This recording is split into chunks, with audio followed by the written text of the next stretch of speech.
Hi friends, இன்றைக்கி வந்து நம்மளோட பேட்டா ஃபிஷ் தான் பார்க்க போகிறோம். வாங்க பீட்டா ஃபிஷ் பற்றி பார்க்கலாம். ஆக்சுவலி என்ன ஆச்சுன்னு பார்த்தீங்கன்னா, பேட்டா ஃபிஷ் வந்து ஒயிட்டுக்கு பதில் நியூ வாங்கிட்டோம். அதை வந்து ஒருத்தவங்கள்ட்ட கொடுத்து அவங்கள்ட்டே ரிட்டர்ன் பண்ணிட்டோம். ஏன்னா ஆக்சுவலி அது வந்து நல்லாவே ஃப்ரெண்ட்ஸ் வச்சு ஆட்டில் இப்போ பேட்டா ஃபிஷ் வாங்கி நம்ம எல்லா ஃபிஷ்ஷும் வாங்கி எல்லாம் சேர்த்தே 5 days ஆகிடுச்சு வாங்கி வாங்க பார்த்துடலாம். பேட்டா ஃபிஷ் இதெல்லாம் பேட்டா ஃபிஷ் நல்லாவே நவுறுதுங்க. இதுவும் நூறும் ஆடுது. நம்ம பின்னாடியே வரும். இது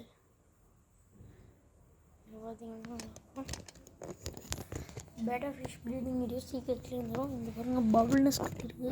நம்ம பார்த்தீங்கன்னா தெரியும், கொஞ்சம் கொஞ்சமாக கட்டிடும். அதுக்கப்புறம் நம்ம வந்து ப்ளீடிங் ஸ்டார்ட் பண்ணிடலாம். ஓகே, லைக் பண்ணுங்கள், ஷேர்